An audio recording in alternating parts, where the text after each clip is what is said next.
Hello everyone, कैसे हो आप सब लोग। तो यहाँ पे हम ट्रेड करना शुरू करते हैं। कॉल साइड में हम पोजीशन बनाने वाले हैं। वैसे तो देखिए कॉल साइड में कोई ज़्यादा प्रॉब्लम नहीं है, लेकिन ग्लोबली जो सेंटीमेंट है वो मार्केट का थोड़ा नेगेटिव है, तो उस वजह से थोड़ा बहुत हमें परेशानी मार्केट के अंदर देखने को मिल सकता है। अदरवाइज मार्केट में ओवरऑल कोई प्रॉब्लम नहीं है। तो यहाँ पे हम अपना सेकंड पोजीशन ऐड करेंगे, 1050 क्वांटिटी ऐड कर लेते हैं, क्योंकि जो ग्लोबली जो चीज़ें होती है वो मार्केट को इम्पैक्ट तो करती है। लेकिन अभी जो जिस प्रकार की सिचुएशन है कॉल साइड में ठीक लग रहा है, 840 क्वांटिटी बाय करेंगे। तो ऐसा मत समझना कि हम बिल्कुल मार्केट के अपोजिट काम करें। जो जैसी सिचुएशन होती है उसके अकॉर्डिंग हम डिसीजन लेने की कोशिश कर सकते हैं। उसमें सही भी हो सकते हैं, उसमें गलत भी हो सकते हैं। तो यहाँ पे हम निफ्टी के अंदर ऐड करेंगे 1275 क्वांटिटी। तो अभी हमें एंट्री लेते कुछ प्रॉफिट नजर आना शुरू हो चुका है। हालांकि कल तो अपना लॉस हो गया था, कल भी हमने बाय मार्केट के अंदर किया था, लेकिन ओवरऑल धीरे धीरे करके मार्केट नीचे आ गया था। तो आज अगर ऐसा नहीं होता है तो बेटर रहेगा हमारे लिए, क्योंकि क्या होता है कंटिन्यू लॉस होना सबसे बड़ी प्रॉब्लम होती है मार्केट के अंदर, क्योंकि वो साइकोलॉजी को भी खराब करता है, आपका प्रॉफिट भी इंक्रीज नहीं होने देता, इवन धीरे धीरे लॉस बढ़ना शुरू हो जाता है। तो वो कहीं ना कहीं मार्केट में जो ट्रेडर होता है उसको परेशान कर देता है। लेकिन अगर प्रॉफिट आज बन जाता है तो अच्छी बात रहेगी। लॉस होता है तो ऐसी कोई बात नहीं कि मार्केट के अंदर कुछ चीज़ें हैंडल नहीं की जा सकती, लेकिन हाँ थोड़ा बहुत वो साइकोलॉजी डेफिनेटली खराब करता है, क्योंकि जैसे जैसे हम आगे बढ़ेंगे प्रेशर अपने ऊपर बढ़ता जाएगा।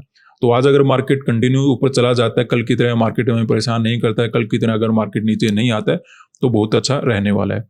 बात करते हैं कि यहाँ पे हमने कॉल साइड का ट्रेड क्यों बनाया। अब देखिए कल जिस प्रकार का सेलिंग था मार्केट के अंदर, स्पेशली बैंक निफ्टी के अंदर, यहाँ पे सेलर मार्केट के अंदर बैठे थे। ऐसे में कोई मेजर हमें रिट्रेसमेंट भी नजर नहीं आ रहा था। कभी कभी क्या होता है कि मार्केट डाउन साइड चला जाता है, लेकिन वहां पे रिट्रेसमेंट जबरदस्त हो जाता है, या फिर रिट्रेसमेंट देखकर ही मोमेंटम करता है। तो वो तो देखिए चार्ट अलग होता है, लेकिन यहाँ पे हमें कंटिन्यू सेलिंग ही नजर आ रहा है। ऐसे में यहाँ पे सेलर मार्केट के अंदर बैठे होंगे, कोई मेजर रिट्रेसमेंट वगैरह भी मार्केट ने नहीं दिया है। ऐसे में जो भी यहाँ पे सेल वगैरह करके बैठे होंगे उनके एसएल आपको कहाँ पे मिल सकते हैं, ये देखिए 500 का लेवल आसपास ही है, 55-500 का लेवल यहाँ पे है। जैसे जैसे इस हायर पॉइंट को क्रॉस करेगा, जो भी यहाँ पे सेल वगैरह करके बैठे हैं वो अपना पोजीशन कट करना शुरू करेंगे और हमें पॉजिटिव मोमेंटम देखने को मिल जाएगा। तो इन्हीं को टारगेट करने के लिए हमने यहाँ पे कॉल साइड का ट्रेड बनाया। हालांकि जो ग्लोबली सेंटीमेंट है वो थोड़ा नेगेटिव बना हुआ है ओवरऑल सभी मार्केट का, तो वो तो मैंने इग्नोर किया, लेकिन अभी चार्ट को देखते हुए कहीं ना कहीं मार्केट के अंदर पॉजिटिव मोमेंटम एक्सपेक्टेड कर सकते हैं। उसी वजह से हमने कॉल साइड का ट्रेड बनाया, क्योंकि कंटिन्यू सेलिंग है तो सेलर मार्केट के अंदर बैठे होंगे, रिट्रेसमेंट वगैरह मार्केट ने ज्यादा दिया नहीं है। सेंसेक्स में आपको ऐसा चार्ट देखने को नहीं मिलेगा। यहाँ पे आपको साइडवेज टू वोलाटाइल चार्ट नजर आ रहा है, कभी ऊपर जा रहा था कभी नीचे जा रहा था। तो इसमें क्या होता है बायर भी हो सकते हैं सेलर भी हो सकते हैं, लेकिन ओवरऑल अगर आप चार्ट को देखो तो कहीं ना कहीं नेगेटिव मोमेंटम करके डाउन साइड ही होल्ड करा है। तो इसमें सेलर के पास क्वांटिटी ज्यादा हो सकता है। तो ऐसा एक्सपेक्टेड करते हुए इन सेलर को ही हमने टारगेट बनाया एज कंपेयर टू बायर। ठीक है, अगर मार्केट कुछ ऐसा होता कि मार्केट ने पॉजिटिव मोमेंटम किया उसके बाद ऊपर ही होल्ड करा है, तो उसमें क्या होता है कि बायर ज्यादा बैठे होते हैं। अब ये कहीं ना कहीं डाउन साइड होल्ड करा है तो सेलर ज्यादा बैठे हैं। तो इसी बात को समझते हुए यहाँ पे हमने सेलर को अपना टारगेट बना लिया है। निफ्टी की बात करें तो एग्जैक्टली ऐसा ही हमने यहाँ पे देखने को मिला। साइडवेज मार्केट है, डाउन साइड अपने आप को होल्ड करा है, तो सेलर के पास ज्यादा क्वांटिटी हो सकता है, और अगर सेलर के पास क्वांटिटी ज्यादा हो सकता है तो टारगेट भी उसको ही बनाया जाएगा। वैसा समझते हुए यहाँ पे हमने कॉल साइड में अपना ट्रेड मार्केट में बनाया है। अब देखते हैं नेट में हमें क्या मिलता है। जैसे हमने कल भी मार्केट के अंदर बाय किया था कि रिट्रेसमेंट के साथ मार्केट ऊपर जा रहा है, मे भी कंटिन्यू चला जाएगा, लेकिन मार्केट नीचे आ गया था, हमें लॉस वगैरह लेकर जाना पड़ा। ठीक है, बाद में मार्केट ओवरऑल साइडवेज रहा, लेकिन आज अगर ऊपर चला जाता है बेटर है, कोई बात नहीं। मैं आपको क्या बोलता हूँ, एक दिन लॉस हो जाए एक दिन प्रॉफिट हो जाए उससे आपका कुछ नहीं जाने वाला। ठीक है, प्रॉफिट आप बना लोगे। प्रॉब्लम कहाँ पे क्रिएट होती है, या तो हम मार्केट के अंदर बहुत बड़ा लॉस एक ही दिन के अंदर ले लेते हैं, या फिर मार्केट में कंटिन्यू लॉस चलना शुरू कर देता है। ठीक है, तो वहां पे हमें थोड़ा सुधार करने की आवश्यकता होती है। हमें मार्केट के अंदर एक दिन में लॉस हो गया प्रॉफिट हो गया, 2 दिन लॉस हो गया, तो इनसे कुछ नहीं होता है, ये बाद में ऑटोमेटिक कवर हो जाते हैं। लेकिन हम जल्दबाजी के कारण, अचानक से क्वांटिटी वगैरह इंक्रीज करने के कारण, या फिर कुछ भी गलती करने के कारण अगर हम एक दिन के अंदर बड़ा लॉस ले लेते हैं तो वो अपना कैपिटल खत्म कर सकता है, अपनी साइकोलॉजी खत्म कर सकता है, अपना माइंडसेट खत्म कर सकता है। अगर माइंडसेट खराब हो जाता है ना, फिर ट्रेडर के पास कुछ नहीं रहता, क्योंकि जो सबसे बड़ा हथियार है आपका जो मार्केट में वो होता है आपका माइंडसेट। जितना अच्छा आपका माइंडसेट होगा उतनी ही अच्छी आप ट्रेडिंग कर पाओगे।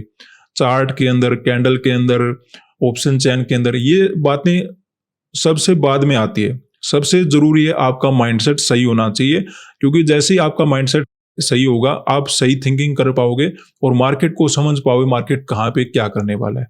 जब तक वो ठीक नहीं होगा तब तक समस्या बनी रहेगी। तो ध्यान रखें, बड़ा लॉस मार्केट के अंदर ना लें, ठीक है? लॉस हो गया, 1-2 बार लॉस एक्स्ट्रा भी हो गया, वो चलेगा, लेकिन बड़ा लॉस क्या करता है, माइंडसेट को खराब कर देता है। फिर उसको कवर करने का कभी ना कभी तो दिल करेगा, और जब हम कवर करने के लिए जाएंगे तो मार्केट उसको कवर करने नहीं देता। क्यों? क्या होता है कि हम एक तरफ सोचते हैं कि मेरा अब तो प्रॉफिट बनना चाहिए, और मार्केट के अंदर ऐसा कुछ चलता नहीं है कि मेरा प्रॉफिट बनेगा बनेगा। यहाँ पे लॉस भी हो सकता है, प्रॉफिट भी हो सकता है, ठीक है? प्रोबेबिलिटी का गेम है, तो प्रोबेबिलिटी के अकॉर्डिंग ही आपको यहाँ पे काम करना चाहिए कि आप 3 से 4 बार ट्रेड करोगे तो उसमें आपको सक्सेस मिलने के चांसेस ज़्यादा रहेंगे। अगर आप सही तरीके से काम करते हो, अगर आप गलत तरीके से काम करते हो तो हो सकता है एक बार आपको प्रॉफिट मिले, 2 से 3 बार आपका लॉस हो जाए। तो ऐसे ही करके आपको समझना है कि प्रोबेबिलिटी के ऊपर हमें काम करना है। एक दिन के अंदर या फिर मेरा प्रॉफिट बनेगा बनेगा, इन बातों के पीछे हमें नहीं जाना है, अगर आपको अच्छा ट्रेडर बनना है। तो यहाँ पे अपनी ओवरऑल ट्रेड में लॉस चलना शुरू हो चुका है। हालांकि बैंक निफ्टी अभी लॉस वगैरह नहीं दे रहा, लेकिन सेंसेक्स और निफ्टी में रिजेक्शन आ चुका है। देखते हैं, रिजेक्शन अगर ज़्यादा रहता है मार्केट के अंदर, फिर तो देखिए क्या होगा। अगर ये लोअर पॉइंट क्रॉस करता है तो मार्केट ज़्यादा ही डाउन साइड जा सकता है, क्योंकि जैसे ही लोअर पॉइंट को क्रॉस करेगा और तेज़ी से मार्केट गिरना शुरू कर सकता है। तो देखते हैं, 2 इंडेक्स हमारे लिए थोड़ा बहुत परेशानी बने हुए हैं। बैंक निफ्टी के अंदर ओवरऑल अपसाइड का ही मोमेंटम है, और 5 मिनट के ऊपर जाने के बाद में भी हमें एक अच्छा ब्रेकआउट देखने को मिले, जहाँ पे हमें प्रॉफिट बुकिंग करने का भी मौका मिल सकता है। तो वैसे लॉस नजर नहीं आ रहा, लेकिन जो 2 इंडेक्स अपने सेंसेक्स और निफ्टी, वो हमें लॉस देने की कोशिश करें। तो देखते हैं बैंक निफ्टी भारी रहता है या फिर सेंसेक्स और निफ्टी भारी रहते हैं, वेट करेंगे यहाँ पे। तो यहाँ पे हम फिर से कुछ प्रॉफिट में आए हैं। बैंक निफ्टी में थोड़ा बहुत रिकवरी हो रहा है, ऊपर जाने की कोशिश कर रहा है, लेकिन सेंसेक्स और निफ्टी बिल्कुल डाउन साइड अपने आप को होल्ड करने की कोशिश करें, ब्रेकडाउन ना हो जाए। क्योंकि अगर ब्रेकडाउन होता है तो क्या होता है कि कभी कभी इसमें दूसरे लोग भी बाय करके बैठे होते हैं। अभी उन्होंने थोड़ी क्वांटिटी में बाय किया या फिर ज़्यादा क्वांटिटी में काम किया, लेकिन ब्रेकडाउन के बाद एक बार उनका तो ऐसे हिट होगा, और अगर ब्रेकडाउन के बाद ऐसे हिट होता है तो मार्केट के अंदर एक ठीक ठाक का डाउन साइड का मोमेंटम हो जाएगा, उसमें हमारे लिए परेशानी बढ़ जाएगी। अभी देखिए अचानक से लॉस अपना इंक्रीज हो गया, तो देखते हैं क्या होता है। अभी तो कहीं ना कहीं लॉस होने के चांसेस काफ़ी ज़्यादा बढ़ चुके हैं, क्योंकि बैंक निफ्टी के अंदर भी अचानक से रिजेक्शन आ गया है। वेट करेंगे, थोड़ा बहुत देख लेते हैं मार्केट के अंदर क्या होने वाला है। तो यहाँ पे अपना ट्रेड हम कट कर लेते हैं, मार्केट के अंदर फर्दर वेट नहीं कर पाएंगे, क्योंकि जहाँ तक लिमिट रहता है वहाँ तक हम वेट करने की कोशिश करते हैं, या फिर चार्ट में अगर कोई पॉजिटिव मोमेंटम होता नजर आता तब भी हम वेट कर लेते। यहाँ पर रिजेक्शन वाले कैंडल बनना शुरू हो चुके हैं, अब मार्केट अचानक से ज़्यादा गिर सकता है। हम इन सेलर को टारगेट बनाना तो चाहते थे, लेकिन मार्केट ने ब्रेकआउट वगैरह किया ही नहीं, उससे पहले ही मार्केट ने एक रिजेक्शन वाला कैंडल बना दिया। और अगर हम देखें अपना सेंसेक्स और निफ्टी, वो भी कहीं ना कहीं थोड़ा बहुत करके डाउन साइड मोमेंटम करने की कोशिश करें। अब जैसे जैसे ब्रेकडाउन वगैरह होगा, थोड़े बहुत जो बायर वगैरह बैठे हैं वो निकलना शुरू कर देंगे, और ऐसे में मार्केट ज़्यादा ही सेलिंग में जा सकता है। तो जहाँ तक प्रोबेबिलिटी थी कि मार्केट अपसाइड का मोमेंटम दे सकता है, इन सेलर को टारगेट बनाया जा सकता है, वहाँ पे हमने होल्ड किया। अब अगर मार्केट नीचे चलना शुरू हो चुका है और लॉस अपना अगर इंक्रीज होना शुरू हो चुका है, तो ट्रेड को हम कट करके चले गए। धन्यवाद।